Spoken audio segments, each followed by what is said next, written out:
Hello and good morning. We planned something and you're not doing it. Good morning and welcome to your Saturday morning waker upper. My name is Alero Edu. He's been playing football. Welcome to the show. It's been a fantastic week, busy, hectic, and guess what? Did you say fantastic week? I'm not done. I said guess what? I'm sorry, okay. So hold on. And guess what? The search continued throughout the week. Search for what, you might say? Now you can. Fuel! Fuel, otherwise known as petrol, gas, PMS. Did you find any? Well, it was hard to find. It was hiding in certain places, and certain people are selling higher than the price. I bought fuel at NNPC at 112 per liter. At NNPC. So someone is not telling us something. Did you say at NNPC? At NNPC mega station. No. It's not mega. Can it be mega? It is mega. Please, no, maybe it's just an NNPC station, one of their affiliates, not an NNPC. Affiliate. No, Alera, you didn't see well. Okay, I didn't see well. You didn't see well. You okay. need to go back there. Should I give you mine? I think mine are working quite well. I drove into a mega station and I was sold fuel at 112 naira. But okay, I understand. Anyway, if the only, according to the marketers, if the only people importing the product now, or as they say, they have 1.2 billion liters of the product in stock. In stock. So where is it? How is it that they are the ones selling at 112? I bought for 110, not from an NNPC station. That was yesterday. Mine was at an NNPC station. And the queues continue, though. Where you find the queues continue. And then in some places there are no queues. But in what places are there no queues? Please let me go there and buy. No. Where there are no queues, it means that there's no fuel. Exactly. Oh, but there were queues in some other places where there was no fuel. But guess what they were queuing up for? The black marketers. Oh dear. What is going on? NNPC, well, government is not telling us anything. They say that they have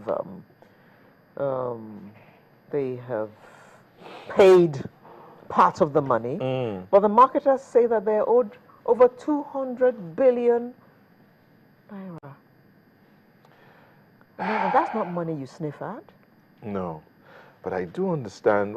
I heard it yesterday, and I'm hoping that when in the course of this discuss today, because I know we're going to talk about it, one of those people is coming on set, and he'll probably explain what he meant when he said when the federal government reduced from 97 to 87, the federal government lost money. Why? Because the marketers were, at that point, were supposed to be paying back to the federal government over 3 naira per liter. I heard something like that. So I'm hoping we'll get clarification today. So the fact that the federal government reduced it to 87, the federal government lost money. And now it turned out, how did the table turn that those who were supposed to be paying the federal government 3 naira are the ones now being owed? Now being owed. So, and not just owed small money, owed a huge sum of money. That's quite a lot of money. Owed a huge, and isn't it time that famous PIB were passed? So that we can stop seeing all this, which I consider to be nonsense, really, because I am so embarrassed that my country, the 6th largest producer of crude oil, has pictures all over international media with fuel queues miles and miles long. I am embarrassed and ashamed of myself and of my country. I'm stuck. Because I do know one thing. As bad as it looks, it's still good. I think there's a light at the end of the tunnel. Hey, we're in the tunnel already, but I see light at the end of the tunnel. Somebody needs to pay the price. Somebody needs to go down for this. And somebody has to go down for this. For whatever it is worth, somebody has to go down for this. Yes, the PIB maybe it will make the difference, but I asked the question, would it really make the difference? They say it would. In fact, the Minister for Finance referred to it again in her interview with CNN this week. That the PIB... It will make it all transparent. It will... But is it not human beings? Rocket science. Is it not human beings that will operate that PIB? Well, at least it will be better than it is now. And the goods will be available. They will be available. But the National Assembly has even put that away for now. They said so in the course of this week. And you're wondering, I mean, we're going through this at this time. Everyone says the PIB is going to make it better. And then they are busy telling us, we're not going to deal with that right now. We have other things to deal with. Is this not important enough for us to deal with it once and for all and make sure that we never have fuel queues again? I understand the House of Representatives looked at it, I think, on Thursday or on Friday. Mm-hmm. They looked at the Petroleum Industry Bill. They broke it down because I understand there are areas that are causing the delay. So maybe they are avoiding those areas until they are worked on, but they've decided to take it piecemeal and they've started looking at it. Hopefully the Senate will also take a cue from that and also begin to look at it in the course of the week we're going into. But again, as I said, someone will have to pay for this. Okay. And until someone pays, we might not see that light. We'll wait and see. You don't have to wait too long. It will happen. Okay. Call me a prophet when it happens. Okay. Like the Prophet NT. Oh, but good things. Good news. Good things. Yes, in the midst of the fuel queues, in the midst of the searching for the golden fluid that everyone needs for the generators, for their cars, for the electricity.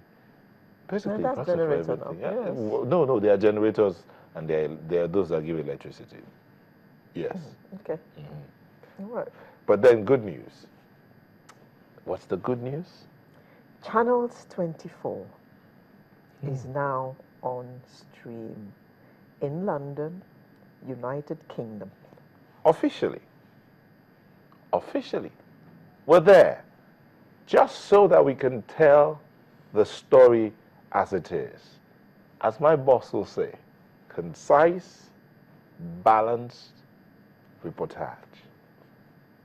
You're feeling so cool. Okay.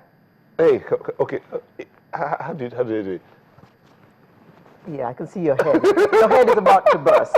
No, but well, congratulations to Channels and everyone in Channels, and in fact, congratulations to Nigeria. Yes, indeed. Congratulations to Nigeria. We now have. I listened to the ambassador yesterday, the High Commissioner, I beg your pardon, yesterday morning. And he said, it's good that we can hear our own story being told by ourselves, something to that effect. I mean, Nigeria is telling its own story, not listening to the Western media, which can skew the story any way that is convenient for them. So, I mean, Nigeria is there now out there telling its own story. So yes, I'd like to say congratulations to Nigeria. We're in the UK officially. But not just in the UK, we're going to go beyond the UK. We're looking at the US, we're looking to the Asian countries, Australia, even to the North Pole, the North and South Pole. There's nothing wrong in telling not just the Nigerian story, telling Africa's story. Because you hardly hear Africa's story. All you hear are the negatives. Nobody looks at the positives. And there are plenty of positives.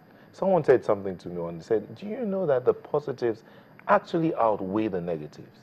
But we hear so much of the negatives that we hardly see the positives. True. That are just lying there for you to reach out and touch.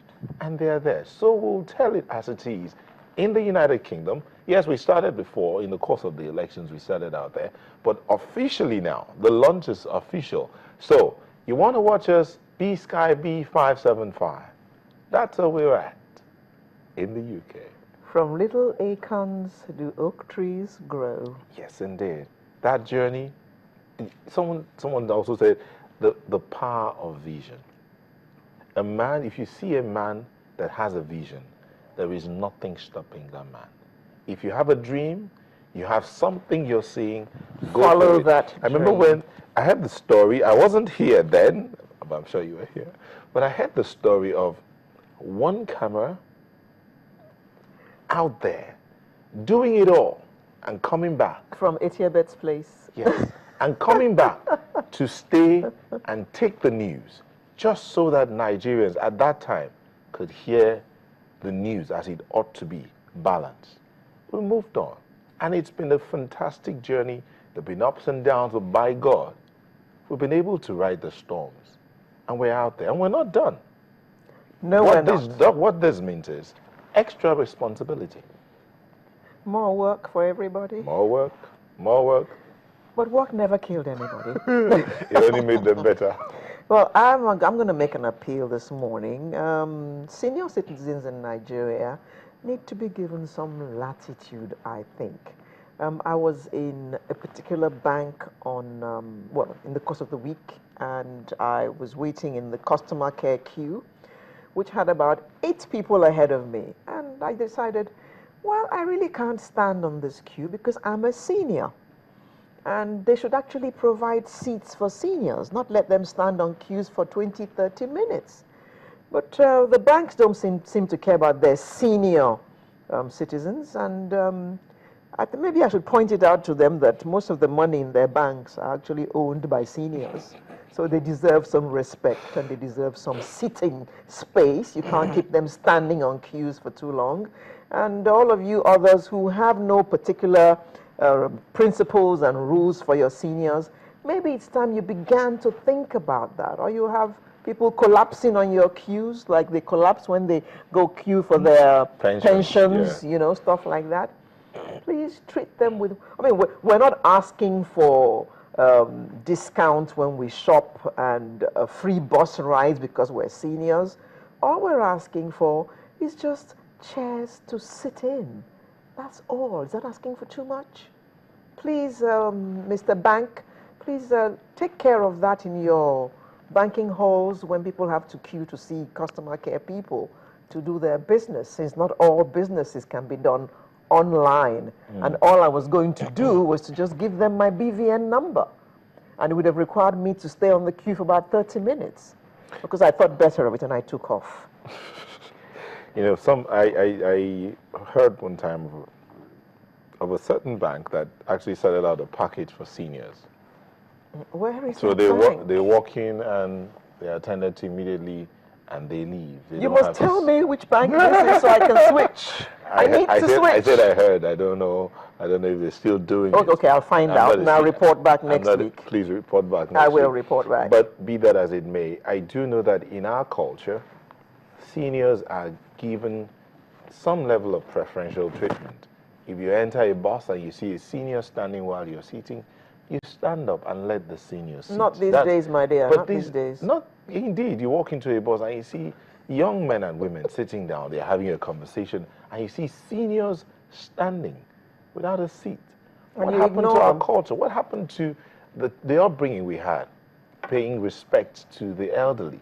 And sometimes maybe the elderly ones sometimes have shot themselves in the leg, so the younger ones don't even want to give them that respect. But be that as it may, it doesn't kill to honor. No comment. Yes. Shall we go to the menu at this point? Yes. We're going to look at, naturally, we're going to talk about the lingering fuel queues. Yeah. Then we'll go on to focus on the developments in the maritime sector, the cabotage law in particular. And then we shall focus our attention on the rate of employment, or should I say unemployment. And finally, the artist of the week, and as we say, he's a he. So you know who the he is. So just make sure that you grab your cup of tea or whatever and just spend the next 3 hours odd with us this morning for some very interesting conversations. I just grabbed my cup of tea. Join me. See you in just a moment.